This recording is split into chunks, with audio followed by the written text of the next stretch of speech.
In a comfortable private room at the hospital, an elderly man with gray hair lay beneath an IV drip, clearly in pain.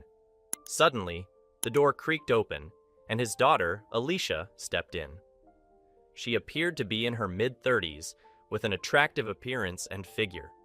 Despite her fashionable attire and well-groomed appearance, her red eyes betrayed her exhaustion and sleepless nights.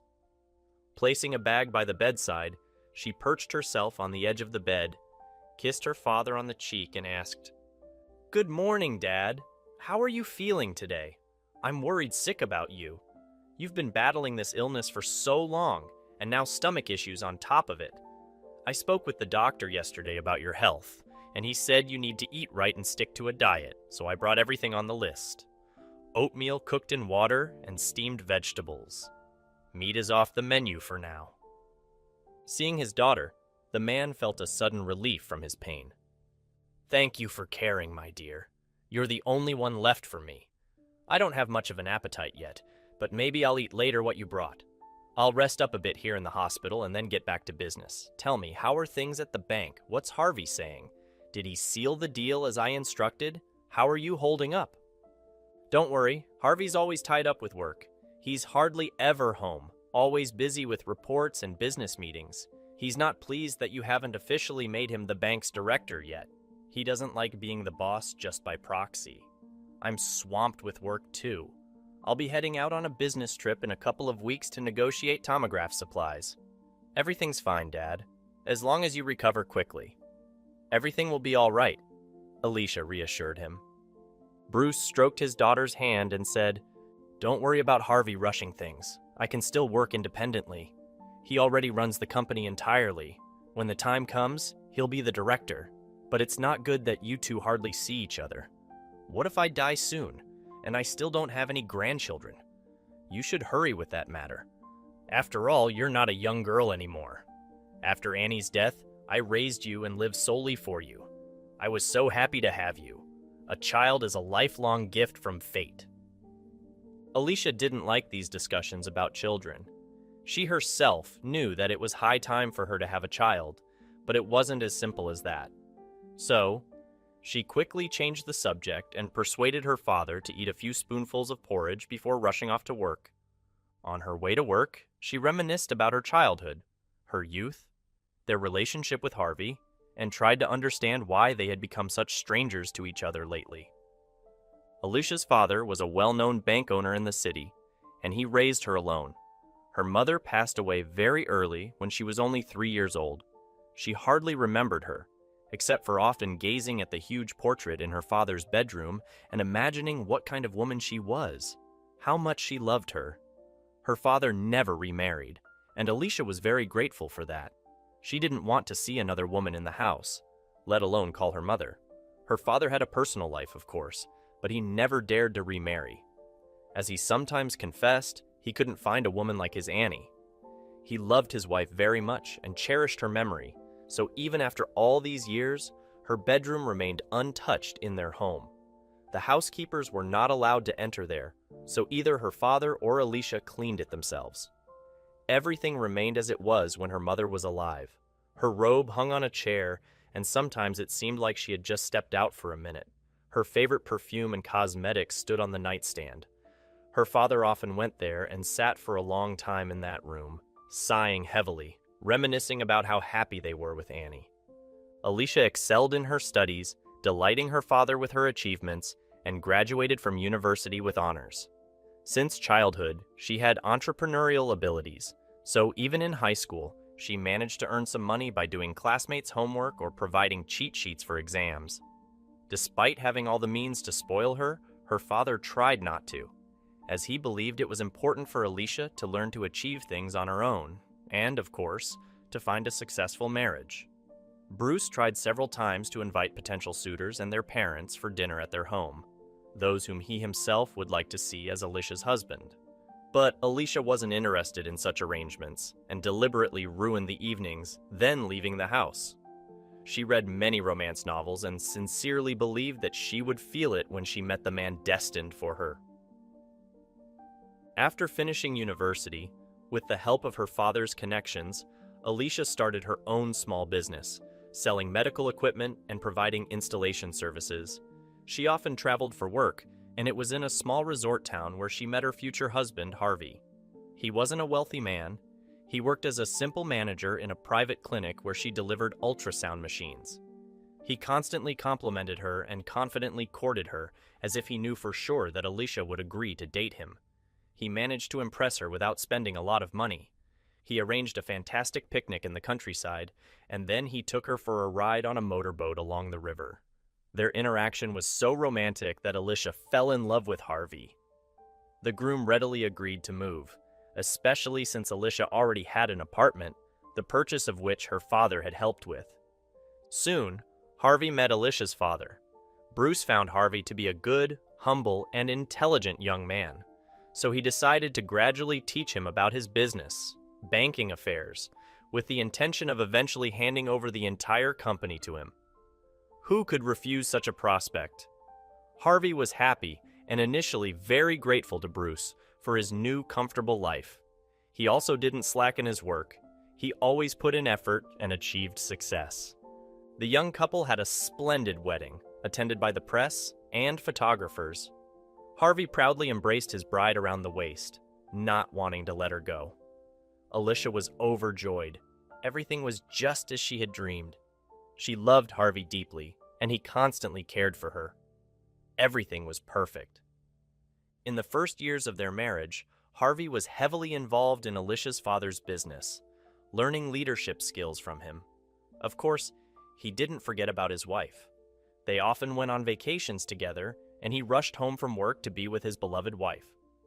After all, thanks to her, he had a job and a home. But as it is known, people quickly get used to everything, and after 5 years, Harvey began to change. He felt like things had always been this way, and always would be. The passion between the spouses faded away. They were both busy individuals, and their entire day was scheduled by the minute. When they met late in the evening, they discussed work over dinner. Neither of them had used affectionate terms for each other in a long time. Initially, Alicia herself didn't want children. She thought there was no rush and used contraception with her husband until she turned 30. But then she started to wonder, what were they living together for? They were constantly working, earning money. All their acquaintances already had children, and Alicia decided that she and Harvey also needed a child, but it turned out to be not so simple. In recent years, Alicia's father had been severely ill, his condition slowly deteriorating, with painful joints limiting his movements. Periodically, he underwent treatment in the hospital, which temporarily improved his condition. It was during this time that Alicia became pregnant, but due to intense stress and anxiety, she suffered a miscarriage. The pregnancy was in its early stages, and the couple decided it wasn't a significant loss. However, after this incident, Alicia couldn't conceive again, which deeply upset her. And their relationship with her husband had become very complex lately, and it seemed to her that they hardly communicated with each other anymore. Her husband constantly complained about how much longer he needed to work under her father's proxy, longing to become the bank's full-fledged director. Moreover, her father's condition kept worsening, with all his chronic illnesses exacerbating. Alicia had heard from others multiple times that Harvey was cheating on her. Sometimes even the accountant and secretary mentioned it, but she didn't believe it. She hadn't seen any signs of infidelity from her husband herself, and just because their relationship had deteriorated didn't necessarily mean he was involved with another woman. Every family goes through crisis periods, and they just needed to get through it. That evening, she came home much later than her husband because she had a lot of work at the office. Harvey tried to fry eggs but nearly burnt the pan, threw it into the sink, and yelled, "Alicia, where have you been? Your loving husband came home from work hungry, and there's no food in the fridge. Are you just going to keep working like this? I'm tired of it. Maybe you should take care of the house instead of spending days in your office." Feeling offended, Alicia opened the window to let out the smoke and waved a towel to dissipate it, and began to protest. "Good evening to you too. You're not a little child anymore. And it's not my fault you can't even cook yourself eggs without causing a fire. You could have ordered dinner at a restaurant, and there is food in the fridge. Soup, Cutlets? You just needed to heat them up. And don't blame me for working a lot. I love my job, and I will keep working there. You're not home all day either, so am I supposed to sit alone in the apartment? If anything needs to change in our lives, it should change for both of us. Did you even bother to ask me how my day went? How my dad is feeling? I'll make you dinner now. Just wait half an hour. She became upset and started chopping vegetables for the salad and reheating the cutlets. Her husband sat at the table and began talking to her. I'm sorry, Alicia. I was wrong. It's just that I had a tough day at work. I was completely exhausted. And then I forgot to pour oil into the pan and everything started burning. I couldn't control my emotions. How is Bruce feeling? Did you visit him in the hospital today? What did the doctors say about his condition? Let me help you with something. Alicia didn't stay angry for long.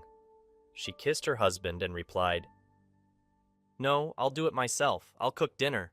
Instead, why don't you open the wine? Let's have a drink. We both need to relax. It's a challenging time for us. Dad's condition hardly improves, despite the doctors doing everything they can. He's lost 10 kilograms with all these diets. And then I need to go on a business trip. There's a very lucrative deal to be closed, but I don't know what to do about Dad. You're always at the bank, and Dad needs someone there every day. He needs attention, you know?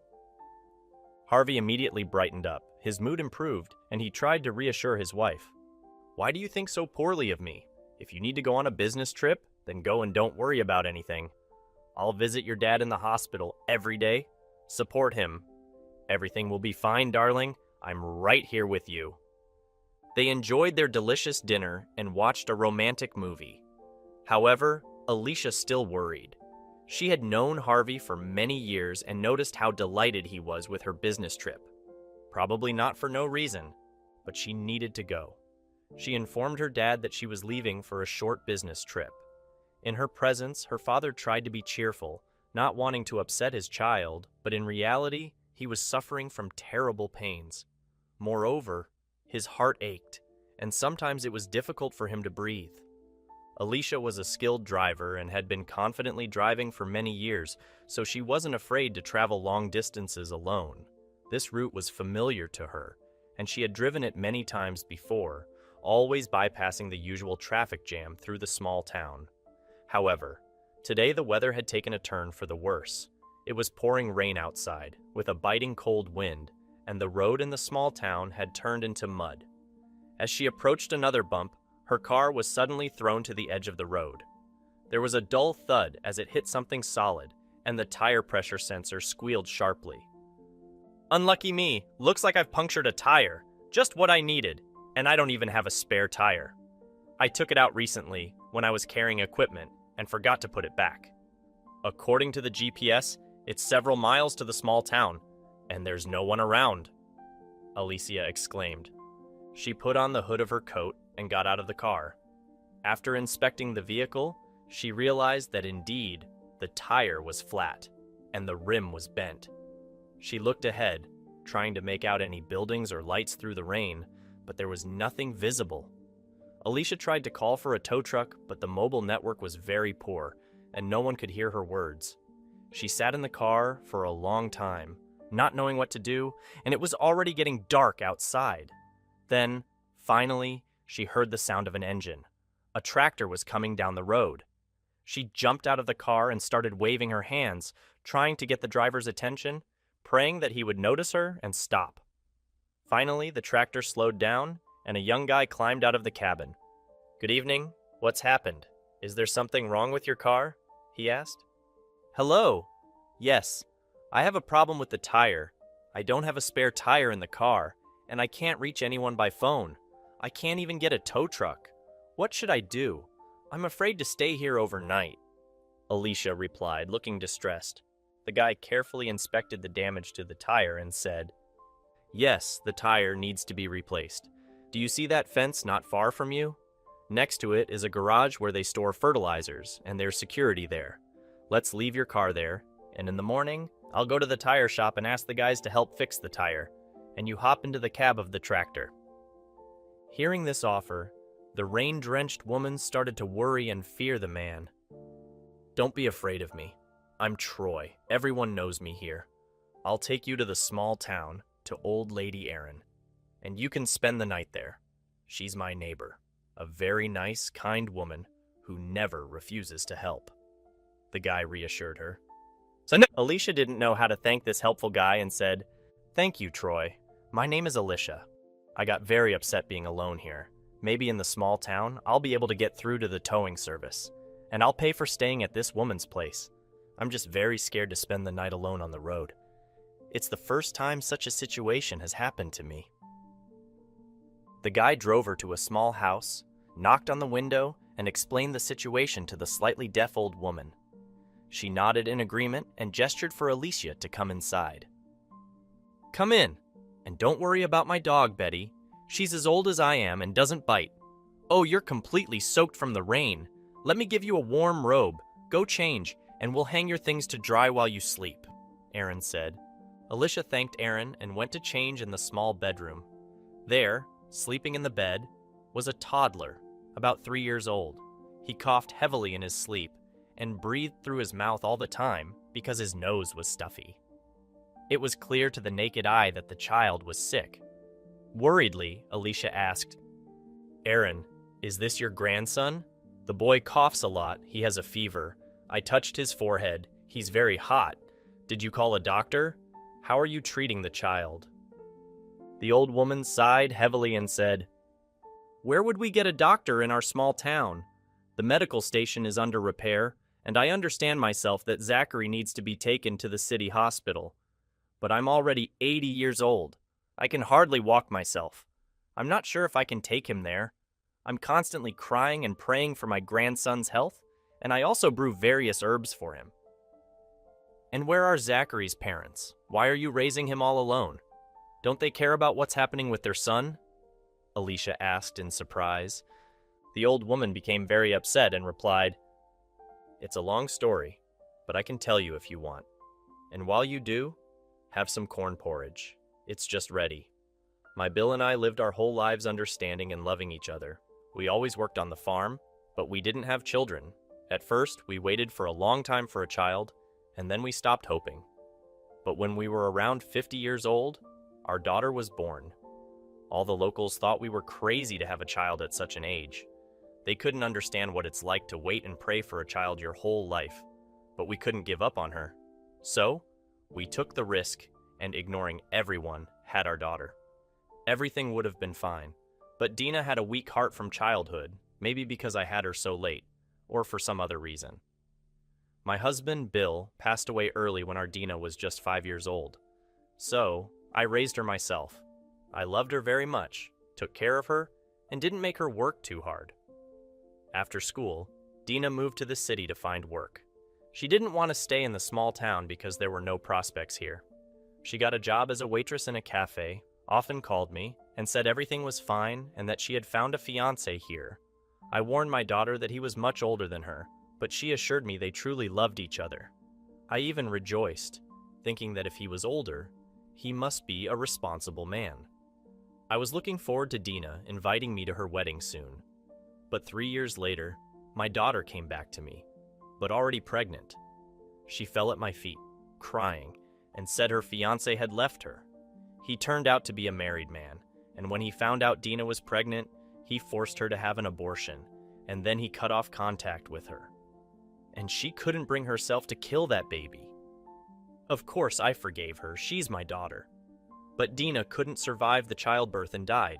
Her heart gave out. I cried and grieved so much for her death, and they wanted to take my grandson to an orphanage. The Child Protection Service thought I was too old, but I managed to keep Zachary with me. I'm raising him all alone, but with each passing year, it's getting harder for me to do it because I can hardly walk myself now. I have high blood pressure, joint pain, and now I've become a little deaf and have terrible eyesight. I understand that I won't be able to raise my grandson, and I'll die very soon. And it hurts me even more, because the Child Protection Service will definitely send the boy to an orphanage, and living in an orphanage is very hard. I feel so sorry for him, but I have no strength. Tomorrow, I'll ask Troy, my neighbor, to take my grandson to the hospital by bus because he's been sick for a long time. Alicia wiped away the tears that welled up, as the story of this poor old woman deeply touched her, and she felt very sorry for the little boy. She decided to offer her help and said, "You don't need to ask anyone for anything. Tomorrow, Troy will fix the tire on my car, and I'll personally take you and your grandson to the hospital. I work at the clinic and know all the doctors. I'll take you to the best pediatrician.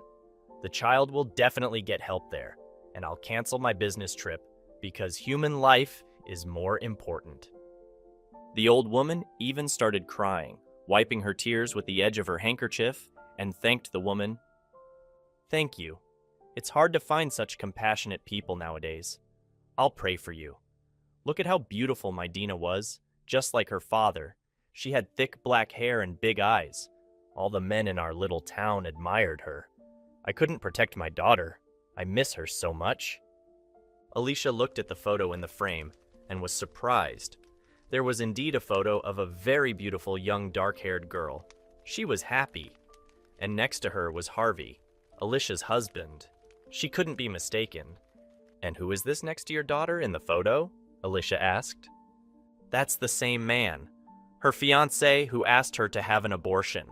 That's Zachary's father. At first, I wanted to cut him out of the photo, but then I didn't. I thought that when I die, maybe my grandson will want to find his father," the old woman replied. Alicia found it hard to breathe. She apologized and went outside. She exposed her face to the pouring rain and wiped her cheeks. She couldn't believe it. So, Zachary is Harvey's son. And Harvey has been cheating on her for a long time. So, people were right to warn her about her husband's affairs. And she, like a fool, didn't believe them. Poor boy, he faces a very difficult life. His grandmother is already very old and he has no one else. His biological father doesn't care about him at all. So, the boy will end up in an orphanage? No, this shouldn't happen. The woman made a decision instantly. Alicia went back into the house, sat down next to the old woman, took her dry, wrinkled hand, placed it on her own, and began to speak. "Aaron, what I'm about to tell you may be hard to believe, but please try to. That man in the picture is not only your late daughter's fiancé, but also my husband. It's hard for me to realize it myself, but it's true. We've been living together with him for many years. I can't believe that Harvey could be so cruel to your daughter, deceiving and cheating on me all this time. Maybe I ended up in your house for a reason, you know? So it turns out that Zachary is not a stranger to me. He's the son of my irresponsible husband, and I won't abandon him or leave him in trouble. I'll help your grandson get better, and I want to adopt him. Would you mind? I have a job and my own apartment, and my father owns a bank. The child won't lack anything." The elderly woman looked at her in astonishment, as if she were a crazy woman, and quietly said, "Oh Lord, forgive us, my daughter and me. Do you really want to adopt the son of your husband's mistress? It's hard to believe. And how will your husband react to this?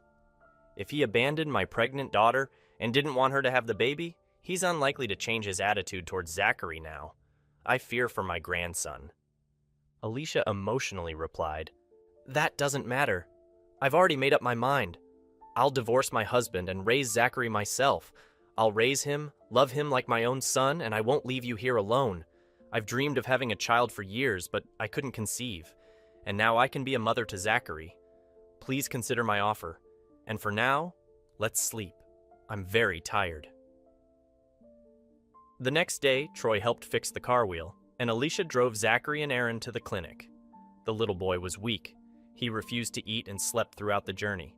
He somehow immediately warmed up to Alicia, as if he had known her for a long time, and she carefully observed him. He looked so much like Harvey, with the same gaze, sharp nose, sandy hair, and even the same ear shape. Unable to contain herself, while Aaron gathered documents and belongings and called her husband, as the signal was better in the small town than on the road. Meanwhile, after his wife left, Harvey immediately indulged himself.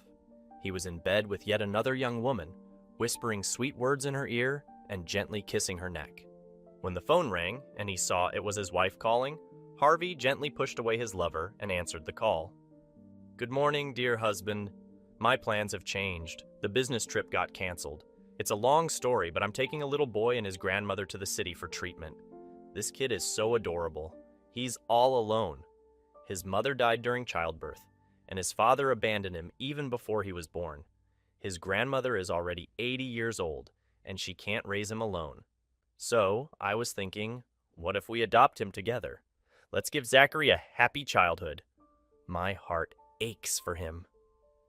Harvey was shocked. His romantic mood vanished, and he shouted into the phone. Alicia, are you out of your mind? Are you okay upstairs? I'm absolutely against this, and I'm not going to raise someone else's child. Don't do this, or we're done as a family. Alicia intentionally didn't tell him the whole truth. She wanted to hear what he would say, and realized that there was nothing left to tie her to this man. He didn't need his own children, let alone someone else's. Alicia exhaled and confidently replied, Suit yourself. If you don't need a family, then so be it. I won't change my decision. I'll take the kid to the hospital, come back home, and then we'll talk. Harvey threw his phone on the floor and yelled at his lover, Well, why are you lying there? Hurry up, get dressed, and get out of here. You're all getting on my nerves. What on earth do you women think about? The offended girl left the apartment, cursing her rude lover, but Harvey didn't care. He was already dialing the number of a locksmith from the advertisement. I need to change the locks on the doors urgently. Write down the address. If you do everything quickly, I'll pay you twice the usual price. He decided not to let Alicia into the apartment with someone else's child. He was so angry that he decided to divorce and take it to court. Just wait, foolish woman. You don't even know who I am. Look at her insane, thinking she can just bring some little boy here, along with an old grandmother. She probably thinks it'll all work out so easily for her. Did I work for her father's company for so many years in vain? I'm practically the bank's director. Her father will die soon, and he won't be able to stop me. You'll regret this decision, Alicia. The woman decided not to tell Aaron about the unpleasant conversation with her husband for now. First, they needed to arrange treatment for the boy, so they went straight to the clinic. As it turned out, they arrived at the hospital just in time. Zachary had a severe case of bronchitis, and pneumonia could develop soon if left untreated. The boy was hospitalized, and his grandmother stayed with him. Alicia bought them medicine, food, hugged Zachary and Aaron, and said, Everything will be fine. Professional doctors are working here, and you'll be able to take a break from the heavy housework for a bit. I'll come by tomorrow, but for now, I need to go home and have a serious talk with my husband. I'm sorry, Alicia. It seems that because of Zachary and me, you'll soon lose your family. I hope you understand that it's not my fault, Aaron said. Alicia sighed heavily and replied, You really haven't done anything wrong. It's not your fault that my husband turned out to be such a despicable person. It turns out I've been living for so many years with a deceitful egoist, and I didn't want to notice anything. Everything will be fine now. I'm here for you, and I won't abandon you. She kissed the boy on the cheek and drove back home. She wanted to take a shower, change clothes, and have an honest conversation with Harvey. But to her surprise, the key couldn't open the door lock. She looked closer and realized that her husband had already changed the locks. She started calling him on his mobile phone, but he deliberately didn't answer. Alicia decided to go outside and dial the apartment number on the intercom. Her husband answered immediately. I know it's you, Alicia. Don't try to break in. I won't allow you to enter the apartment with someone else's child. Take the boy back home, to the small town, and we'll forget all about this. I could never raise someone else's child. Remember that? And think carefully whether this child is worth all the trouble waiting for you. You don't know everything yet. This is your biological son. You had a relationship with Dina, remember? Well, you stopped talking to her when she got pregnant with your child, and she died in childbirth. And now her elderly mother is raising this boy all alone. Zachary is your biological son. Are you really so despicable that you won't change your mind even now? Alicia shouted. Harvey fell silent, as everything Alicia said was true about his relationship with Dina and her pregnancy. But he didn't know she had died, and he didn't want this son. Nevertheless, he started speaking differently. Alicia, I'm opening the door. Let's talk calmly. It was just a fleeting relationship. That girl meant nothing to me, and I didn't ask her to have the baby. I even gave her money for an abortion. So, I don't need this child. Understand me. It changes nothing. Why do you need him? Any woman in your place would hate this boy. After all, he's the son of my mistress. Why do you need him? Are you so bored with life, especially since your father will die soon anyway? Don't do anything foolish. Take the boy back to the small town and come back, and everything will be as it was before. What a vile person you are, Harvey. I hate you specifically, not this poor boy and his deceased mother. Get out of my apartment, or I'll come with the police and break the door down. We're getting divorced, and that's final. You have 24 hours to gather your things and leave. My goodness, how could I have lived with such a terrible person? She walked slowly to her car, barely having any strength left, feeling like screaming from pain. She couldn't understand how she hadn't noticed anything before. What a foolish woman she had been. Alicia wiped the tears from her face, drank some water, took a deep breath, and said quietly, I need to calm down and go to the hospital to see Dad. Only he can understand me in this situation. She drove to the hospital, with many thoughts swirling in her head. How do I go on living? Everything that surrounded me before turned out to be deceit. I don't know where to start a new life without Harvey. The doctor informed Alicia that her father's condition had worsened. He now had additional problems with his heart and kidneys and had been transferred to the ICU. Alicia was frightened and ran to the ICU. They didn't want to let her in, but she managed to persuade the hospital staff and entered the ward. She saw her father lying helplessly on the bed, various tubes protruding from him, sensors beeping nearby, and his eyes closed. The woman sat down next to her father, stroked his head, his cheek, and whispered, Dad, how could this happen? I thought you were feeling a little better when I left. Everything will be fine. You'll definitely get better. I love you so much. Please don't give up. The man opened his eyes, saw his daughter, smiled faintly, and said softly in a hoarse voice, I've been waiting for you, my daughter. I was afraid I wouldn't have time to tell you the most important thing. I love you too. Maybe it's my time to die, and soon I'll see my Annie. She's waiting for me there, I know. And you? Be a strong woman. You and Harvey will handle all the difficulties together, I'm sure. Just don't forget that you can still have children. It's a pity, but I probably won't live to see them. Alicia didn't understand anything. She kissed her father's hands and whispered, No, Dad, you don't know everything yet. I'm divorcing my husband, and I want to adopt a baby. It's Harvey's son, whom he abandoned long ago, and the baby is completely alone and unwanted now. I never thought my husband was such a terrible person, capable of lying and cheating on me. It hurts me so much, Dad. I need you. I believe you'll get better. I can't lose you. Bruce said anxiously. So, that's the kind of person Harvey turns out to be. I'll call a notary to the hospital tomorrow and write a will, leaving everything to you. As for adopting the child, you must decide for yourself. I'm sure you'll do the right thing. Don't worry, daughter. We'll handle everything together. Don't be upset. Go home and rest. I'll also get some sleep. I've been constantly tired lately. Alicia left the hospital hoping that her father would definitely recover now, that he wouldn't leave her as always, and that everything would be fine. But in the morning, she received a call from the hospital, informing her that her father had died during the night. The woman grieved heavily for her father. She struggled to organize the funeral and memorial service. Alicia listened to condolences from acquaintances and constantly looked at people, hoping to see Harvey. But her husband didn't show up at Bruce's funeral, even though she had informed him about it. It was strange, considering they had lived together for many years, and it was her father who was responsible for Harvey's career achievements. Alicia didn't forget about Aaron and Zachary.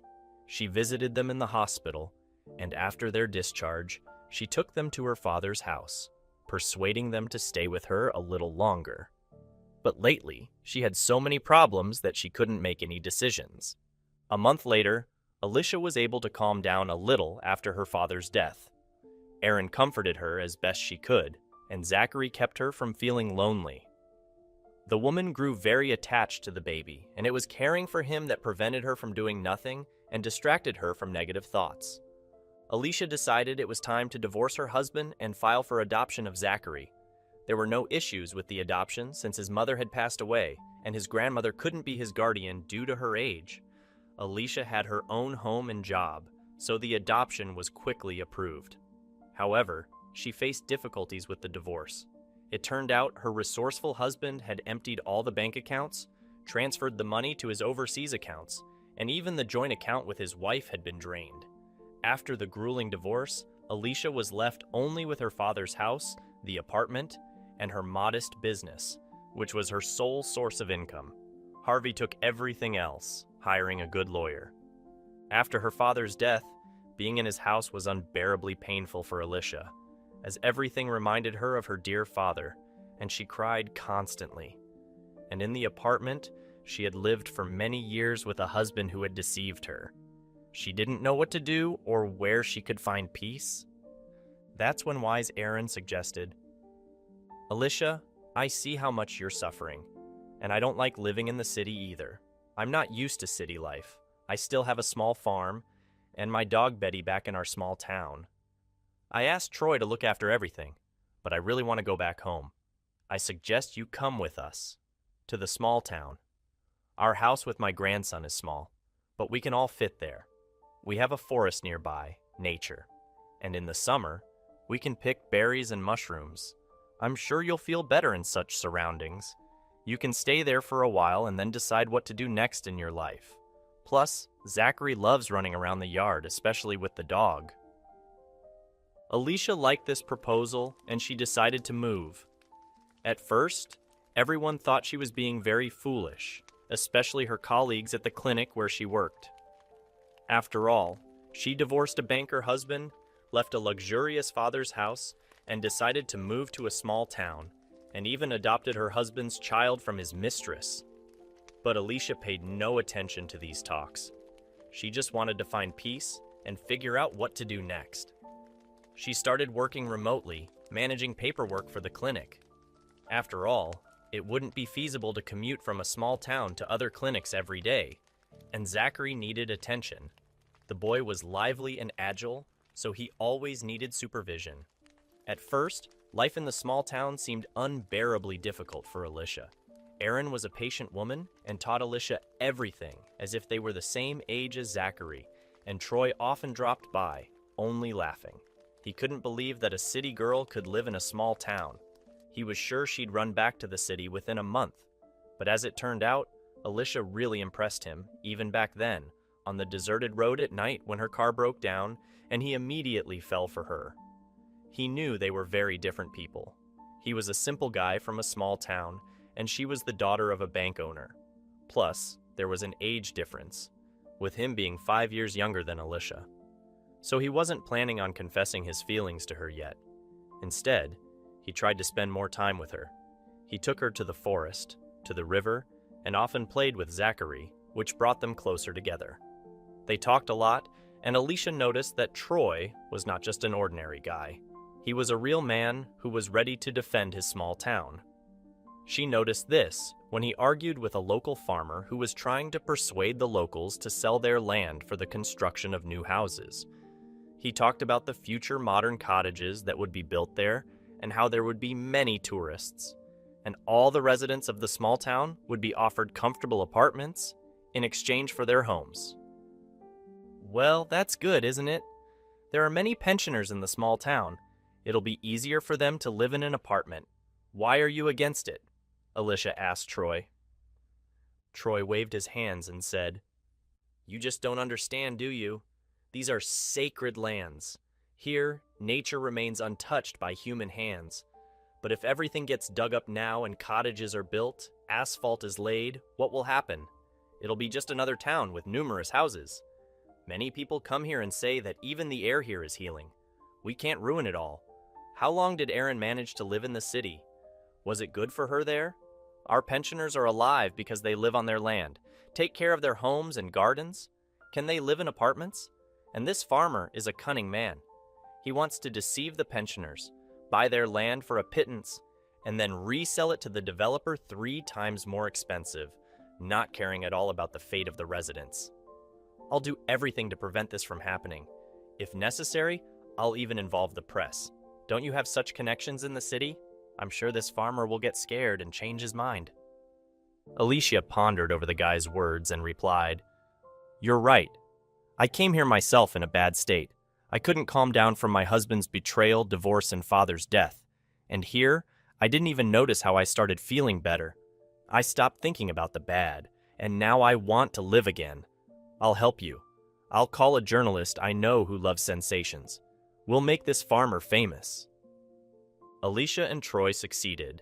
The film crew seriously frightened the farmer with their report, and he promised to stop buying land and persuading local residents to sell their homes in exchange for not airing the footage. Troy was pleased. They shook hands with the journalist and parted ways. But a week later, Troy disappeared without a trace. He didn't show up for work. He wasn't at home. Aaron and Alicia immediately started worrying about him. All the local residents searched for Troy, but they couldn't find him anywhere. Even the locals broke the lock on his house and saw that his things weren't stolen. There was even soup in the pot on the stove, which meant he wasn't planning to leave. Alicia was worried because she had grown so attached to him. She saw how he constantly looked at her, and she understood that he had fallen in love with her. But she couldn't admit to herself that she liked him too. And only now, when Troy disappeared, she realized how much she missed him, how worried she was, and how much she missed him now. The little son kept asking when Troy would come to them, and Aaron quietly cried, suspecting something bad. But a couple of weeks later, locals began talking about something terrible happening in their small town. Marissa, Aaron's neighbor, rushed to Aaron's house and shouted, "Alicia, Aaron, have you heard what happened? A ghost has appeared in our small town. See that black smoke? That's the ghost avenging Troy's death. It's the second combine harvester that's on fire. What's happening here?" Aaron crossed herself, shook her head, and said, "Could it be that ghost again? Marissa, remember about 30 years ago, young guys were dying in the forest in our small town, and nobody could find them. And now something bad is happening again." The neighbors discussed for a long time who it could be, but Alicia had her own opinion. She decided not to voice it yet.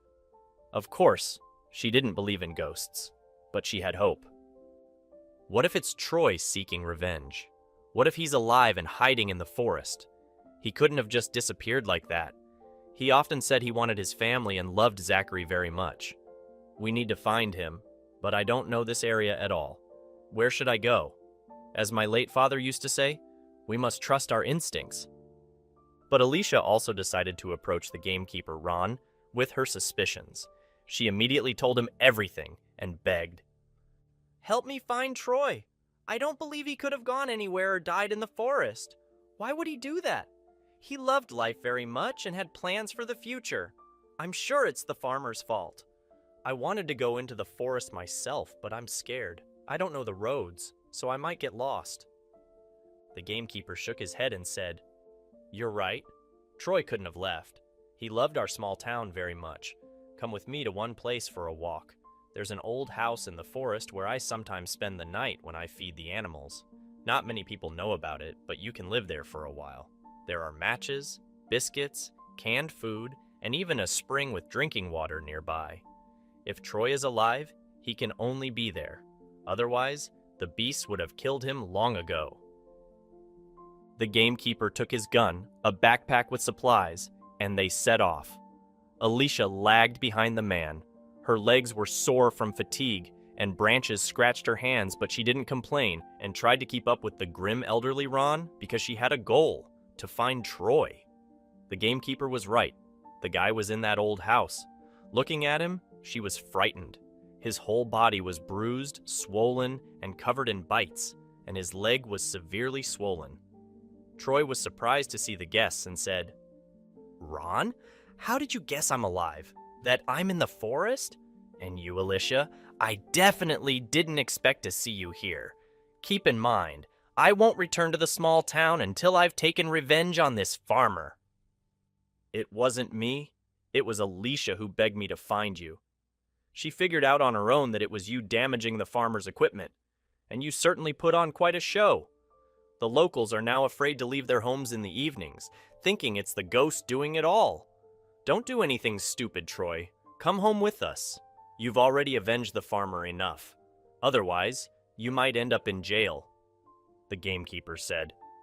The guy got nervous and exclaimed loudly, "Do you even know, Ron, that this farmer and his men beat me almost to death and buried me alive, thinking I was dead? I don't even know how I survived and got out of that pit. And if I go back, what will change? He won't leave me alone. And not just me, he'll torment Alicia too, because she helped me and invited the journalists. No, I'll seek revenge on him as long as I'm alive." At this point, Alicia couldn't hold back and began to plead with the guy. "Troy, think about what you're doing. This isn't right. How long can you stay here? Look how swollen your leg is. What if it gets infected? And if you die here, who will benefit? We need to go to the police and invite the journalists again, because the farmer wanted to kill you, and that's already a crime. He's not just a developer, he's only a middleman, and we need to find the people who ordered all this. Let's go home together, I'm begging you. You need to go to the hospital." The guy shook his head in disagreement, and then Alicia shouted, "Is that how it is? Fine, let's go home, Ron. Let him sit here if he doesn't understand anything. I cry every day, worrying about him, constantly searching with men around the area, but he doesn't care about me and Zachary. Then we'll leave this small town, and he even told me he wants a family." Ron chuckled, and Troy hopped on one leg, grabbed Alicia's hands, and looked at her intently. "Did you really worry about me? Does that mean you love me? I've been in love with you for a long time, but I was always afraid to say it. I agree, I'll go with you." They took a very long time to get back home and returned to the small town when it was already dark outside. But as soon as mobile reception was available, Alicia immediately called the police and summoned an ambulance. The guy was urgently hospitalized as he needed treatment, and at the hospital, the police officers documented his injuries, and the investigator took his testimony, while Alicia confirmed that the farmer had publicly threatened to do everything possible to prevent him from interfering with the land acquisition. The press and television aided the investigation, and soon something interesting came to light. Alicia was shocked to learn that the very developer behind it was her ex-husband. It turned out that he illegally wanted to acquire these protected lands and pocket the money. In reality, there were no apartments for the local residents. He was simply planning to deceive people. Harvey could now face a long prison sentence. The local residents despised the farmer. He always underpaid the workers for their labor and made them work from early morning till late at night. Therefore, he had to urgently leave the small town, especially since he had been experiencing losses in his farm recently. Troy soon recovered from the hospital and returned to the small town. He now never left Alicia's side, and she stopped hiding her feelings for him. Soon they got married, and Troy adopted Zachary, and now the boy had his surname. The woman sold her late father's house in town, and with the money, she helped Troy fulfill his dream. Troy had long told Alicia that he dreamed of opening his own bakery in the small town. After all, people had a lot of grain, and bread was not regularly brought to the stores. So, having a bakery would ensure fresh bread for the locals and profit for himself. Alicia immediately noticed Troy's talent when they started living in his house. Everything there was handmade. So, she had no doubt that Troy would succeed and decided to help him with purchasing equipment. She was knowledgeable about it. It took them almost a year to build the bakery and launch production because they needed to plan everything meticulously, gather documents, and obtain permits from various authorities. And finally, the business started to make a profit. Troy didn't sell his products for high prices, so from early morning, there was always a line at his bakery for delicious, crispy bread. Alicia was amazed at Troy's dedication to the business. It seemed like he could work around the clock. She managed to help him and also dealt with matters at the clinic, where she even managed to purchase medical supplies and necessary equipment for their medical office at a good price. The locals no longer talked about their age difference, and everyone respected this couple and was grateful to them for contributing to the development of their hometown. Alicia didn't regret listening to Aaron back then and taking the risk of moving here.